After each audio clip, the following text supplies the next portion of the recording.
the ongoing war in the Middle East for any possible impact on the economy.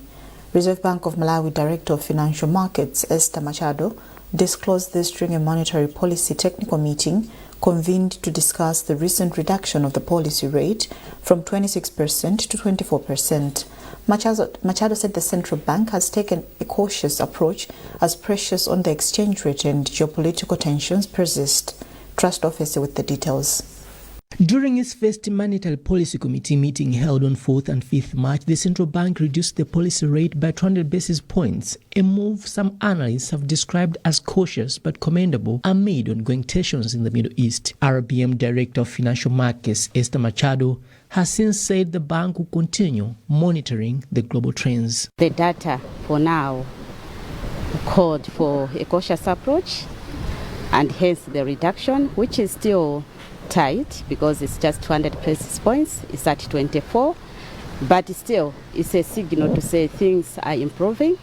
Indeed, there are those geopolitical tensions that are increasing the upside risks for inflation, but for now we look at that as being temporary. And the Executive Director of the Economics Association of Malawi, Esme Kanyumbu, has commended the central bank for its cautious approach to the policy rate. We indicated earlier that the inflation pressures in Malawi are mainly emanating from the supply side, but at the same time it is also good that monetary policy is not loosened too much, because we foresee some risks to inflation. The Reserve Bank of Malawi reduced the policy rate following a decline in both food and non-food inflation in recent months. Trust Office, MBC News, Lilongwe. Minister of Local Government and Rural Development Ben Piri has emphasized the need for local councils to embrace modern revenue collection mechanisms to ensure minimal leakages. He made the remarks in Lilongwe when Nicotech pitched a digital platform called Revenue Collection and Management Information System that would help councils register and collect revenue. Isaac Jali has a report. The conventional way of collecting revenue has been prone to leakages and revenue mismanagement by some officers. This is why government wants councils in the country to migrate to digital systems for registering businesses, collecting revenue and management of the same. After appreciating Nicotech's innovation, Minister of Local Government Ben Piri is convinced that local councils can be efficient if they embrace such new technologies. Councils are mandated to collect their own revenue, but there were leakages here and there. This physical collection brought in a lot of leakages, and we must close those gaps, number one. Number two, it is now a policy from the statement and budget as made by the Minister of Finance that we are going digital. Even traffic fees, he pronounced that they will be going digital as well, no more paying cash. Clarence Gama is Chief Executive Officer at Nicotech and has assured government and all stakeholders that the system is fraud-proof. The solutions that the system is bringing, number one, it is killing the issue of revenue leakage. We are closing the taps on losing money as councils because of under-collection. We are fixing the issue of unregistered properties, for example, so that the councils don't know how much they should collect. We're also trying to fix the issue of uncollected parking fees. Kondwani Sante is Executive Director at the National Local Government Finance Committee and described the innovation as an exciting moment for Malawi's quest to ensure revenue is safeguarded and channeled towards service delivery. Government has gone digital, so local authorities as well, we are going digital. For us to do that, we have to look at the best solutions which are available in the market. That's why the Minister of Local Government has allowed several players in the solutions to pitch, to provide their solutions, so that at the end of the day, we can weigh in and see which one is the best to provide a digital solution to the local authorities.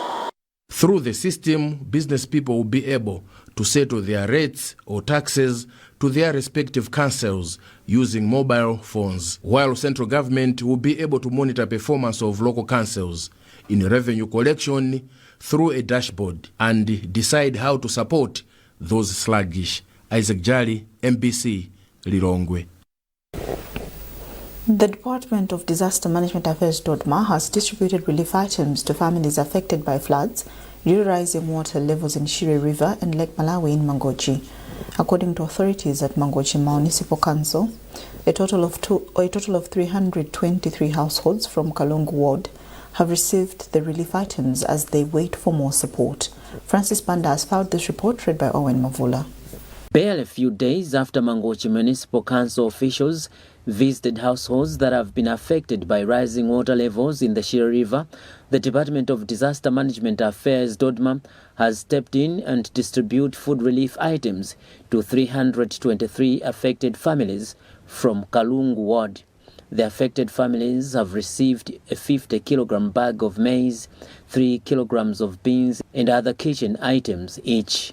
Speaking to MBC, Chief Executive Officer for Mangochi Municipality, Ernest Katzokoya, said the distribution of the relief items follows the Council's request for support to the victims who are in dire need of food, clothes and other materials. It's the responsibility of government to respond to the people who are in need. So these people were affected by floods, they were displaced. So government has responded quickly with these food items that are before us. There are a number of support items that have come from DODMA. It's basically just to ease the pain that people are going through because of the floods that affected their households. In his remarks, Member of Parliament for Mangochi Municipality, Roderick Chiwaya, commended government for the timely intervention. These are part of the people in my constituency who were affected by the flooding. So, as you know, during flooding, a person walks out trying to save life, his or her life, leaving out his or her property damaged in the process. So this is just trying to help reach out to those people who lost their property due to the floods that affected this area. And the government through DODMA is the one extending its hand, helping the people of Mangochi Municipal. Currently, over 170 households in Nsukamwere Ward are also in need of support, and government has assured them of quick intervention. The Board of Directors for the Malawi Broadcasting Corporation (MBC) has confirmed the appointment of Brian Banda as the new Director General. In a statement signed by Board Chairperson Benson Tembo, Banda is expected to assume his duties on Monday, 16th March. Banda replaces George Kasakula. The Senior Residence Magistrates Court in Blantyre has granted bail to former Director General of the Malawi Broadcasting Corporation, George Kasakula, and the corporation's former Director of Finance, Jack Kamwachali. The two are facing 3 charges of abuse of office and conspiring to defraud, among others. Delivering the ruling, Senior Resident Magistrate Asunta Maxwell said the bail conditions include a cash bond of 350,000 kwacha for each of the accused and a cash bond of 2 million kwacha, surrendering their travel documents and reporting to the regional police every 2 weeks. Ruth Chinangwa caught up with the accused person's lawyer, Bentry Nyondo. The 2 accused persons, Mr. George Kasakura and Jack Kamwachali, were arraigned, or otherwise known as taken for plea, before the Chief Resident Magistrate Court sitting at Chichiri. The charges were read out to them. They pleaded not guilty. As the defense, we made an application for an order releasing them from detention and bail. And I am pleased that the court was magnanimous enough to allow the application. And it has since released the 2 accused persons from detention on bail pending their commencement of trial. But the court has directed that when the state is ready, they should file a notice of hearing. So as defense, we will be asking for disclosures. As you know, a case will have pieces of evidence that the state uses. So we'll be asking for disclosures from today or in the coming week, so that we too can start liaising with our clients and prepare the necessary defenses before trial can actually commence. This is MBC News. A reminder of our top stories. Reserve Bank of Malawi says it is monitoring global trends for any possible impact on the economy. Renowned journalist Brian Banda confirmed as new Director General of the Malawi Broadcasting Corporation, MBC. And in our special report this week, we expose the plight of farmers who bought crop insurance but yielded nothing due to drought.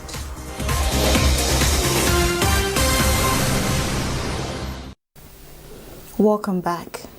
In our special report this week, we expose the plight of farmers who bought crop insurance from CIC Insurance, but when they did not yield anything due to drought, they have not been paid the claimed insurance. Crop insurance is a product designed to protect farmers against the loss of their crops due to natural disasters such as droughts. Justin Nkhani with the details. Tonge Kamwana is a 46-year-old woman who used to import clothes from Tanzania before COVID-19 hit, which sent her business tumbling down. To sustain her life, she ventured into farming and was lucky to access a loan from National Economic Empowerment Fund, NIF, which forced her to buy crop insurance from CIC Insurance. She narrates that the loan was 10 million kwacha, but she received fertilizer worth 7 million kwacha because 3 million kwacha was used to buy the insurance, among others. However, her farm was hit by drought and she did not get any yield, prompting her to claim the insurance, but CIC Insurance has not paid the claims. Right now I'm at a crossroads because when I called the crop insurance, they say that they don't know when exactly they would be able to give us the money. Her story is similar to a group of 5 farmers called Mitawa Men who were given 12 bags of fertilizer each as loans instead of 15 bags on the understanding that the 3 had gone towards buying crop insurance. The group's General Secretary, Brian Chima, says they have tried all they can to get the claimed insurance, but they have gotten nothing. It's not only Mitawa Men Club, but a lot of clubs out there that they are crying. People are crying. Now NIF is on their necks, as it wants its money back, but they have nothing to give, and their lives are in jeopardy. These are but just a few people who had put their trust in crop insurance, but have ended up being disappointed. In an interview with MBC, CIC Insurance Head of Marketing and Customer Experience, Elsie Afonso, was quick to say the matter is in court, therefore they are tongue-tied. She added that considering the structure of their contract, their obligations are limited to NIF. NIF Chief Executive Officer Kaisi Sadala said they are aware of concerns by the farmers and those who bought insurance consist of 2%. Sadala further said they are working closely with CIC Insurance and relevant partners to verify the reported cases, ensure that policy conditions are correctly interpreted, and facilitate dialogue so that any legitimate claims are addressed in accordance with the insurance agreements. The insurance sector is regulated by the Reserve Bank of Malawi, but in an interview with MBC, RBM Governor George Partridge said he is new in office and he is yet to be appraised about the issue. Agriculturalist Leonard Chimwaza believes a clear guideline should be put in place to protect the farmers. Companies could have given a very good example so that the adoption of this policy should be escalated across the farming community. Otherwise, we need an act, so to say, so that the farmers are protected. But crop insurance should not be that disappointing because it is the one protecting many farmers in other countries and its uptake is on the rise. For example, in Kenya, there is a company called Pula which offers crop insurance to smallholder farmers in the country. At present, 2.8 million farmers who were affected by natural calamities such as floods and droughts since the product's inception have been paid up to $133.9 million. The regulator and CIC Insurance should therefore pull up their socks in helping the farmers. Justin Nkhani, MBC News, Blantyre. The Malawi Electoral Commission (MEC) is expected to receive the second consignment of ballot papers for the upcoming by-elections today. MEC Commissioner Richard Chapweteka disclosed this in an interview with MBC at Kamuzu International Airport in Lilongwe after announcing the rescheduling of the aircraft carrying the ballots. Chapweteka said the Commission has already received ballot papers for by-elections in Mzuzu City North, Dowangala, Mangochi North East, Zomba Chikowi and Zomba City North. MEC is scheduled to conduct by-elections on 17 March 2026 in 4 constituencies in 9 wards across the country. Meanwhile, Blantyre West constituency women have been encouraged to vote for the Democratic Progressive Party's parliamentary candidate on 17th March by-elections. Presidential advisor on safe motherhood, Maria Mainja, made the plea during a women gathering at Singano grounds in Blantyre. Chisomo Break reports. Mainja said people in Blantyre West constituency, including women, have all the reasons to vote for Dexon Gonsalu because he is development-oriented candidate. We brought a message of development to Blantyre West. We have so many women here who have been in problems during the past regime. So we came to talk to them about their vote and for them to vote for Dexon Gonsalu, who is our MP, who's winning on Tuesday. And Professor Thabita Mutaliga is waiting for this seat from Blantyre West on Tuesday. In his remarks, Dexon Gonsalu said once ushered into power, he will spearhead various development initiatives in the area, including upgrading of Chileka Chikuli Road. Most of the women here are hardworking, but because of lack of resources and where to get everything, they fail to do some businesses, and as a result, they are always all over without focusing on certain things. Ballot papers for the by-elections started arriving in the country, signaling the Malawi Electoral Commission's enhanced preparedness for the elections. Chisomo Break, NBC News, Blantyre. In sports, Executive Director for Finland-based organization like Sports and Development Foundation, Ari Koiv, says the Sports for Education project they are running at Kolioti Community Day Secondary School in Tiolo could be extended to other schools if it becomes a success. Apart from using sports to keep learners in school, the program also includes rehabilitation of football, netball and volleyball fields at the school. The 6-month project is being implemented in partnership with Malawi National Council of Sports and Mpira Mudzimatu. UEFA Foundation for Children is funding the program with 40,000 euros. We have now a small budget of 40,000 euros altogether to do the maintenance of the sports fields, to provide sports equipment and these trainings for the Kolioti school. So this is kind of like a pilot project. If the boys and girls will stay in the school, they learn and they are active in the physical activities. So then after this, we hope that once also the football fields and netball and volleyball fields are maintained, and we have new goal posts, netball posts, we have active football teams from the whole village, and even for the adults and for the parents, they will be active and seeing what their children are doing. So then we hope that if the results are good enough, so then we can continue with our favorite sponsor, UEFA Foundation for Children, to increase the number of schools that will be also receiving this education through sports, and now at the moment especially through football, like what UEFA is doing.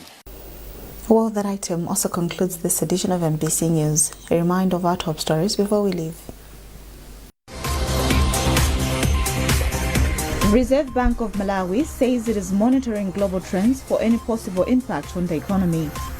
Renowned journalist Brian Banda confirmed as new Director General of the Malawi Broadcasting Corporation, MBC. And in our special report this week, we expose the plight of farmers who bought crop insurance but yielded nothing due to drought.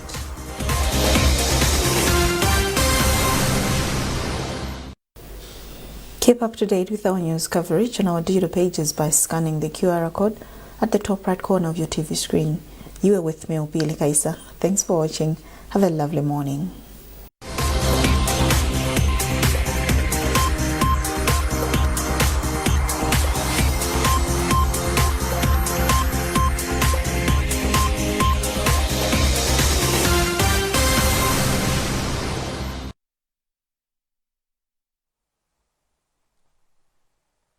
Good morning, and it's time for weather forecast.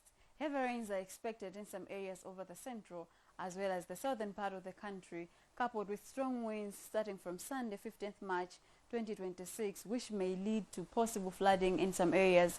Hence, we are all advised to stay alert. We are, however, currently expecting isolated thunderstorms and rains to persist over the country due to the influence of the Intertropical Convergence Zone, ITCZ, which is still oscillating over the country. This is why this morning cloudy conditions accompanied by fog patches as well as localized thunderstorms and rains are persisting over the country.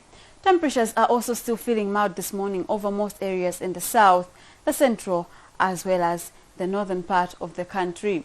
This afternoon, we should also expect cloudy conditions to persist over the country, accompanied by isolated thunderstorms and rains in some areas over the south, the central, as well as parts of the lake shore. Temperatures will also feel hot this afternoon in some areas such as Ngabu and Nsanje, which are being forecasted at 31 degrees Celsius, 28 over Nkatabe, Likoma and Karonga, but we should expect warm conditions over most areas in the central, the north, as well as some parts over the south. Tapua Kutakumodu, be wise, be weatherwise.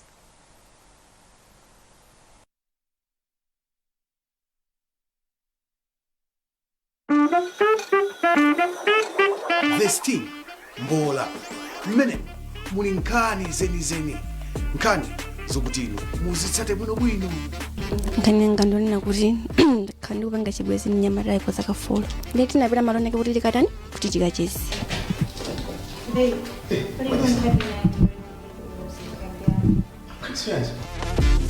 Mimi nandilo panga chibwezi sindapite kukaizesa magazi. Ngokonzeka kuti mwana wa malizati amagaza. Malizati mana nabwera nakhangalira nani ankomera iyeyo. Ine sisinayendi. Eni yake kuzifotokoza, kusanthula, komanso kuthula nkhawa zawo. Ndizikupatsirani program imeneyi ndine mkhozi komanso mulutsi Andrea. Don't miss kuyambira April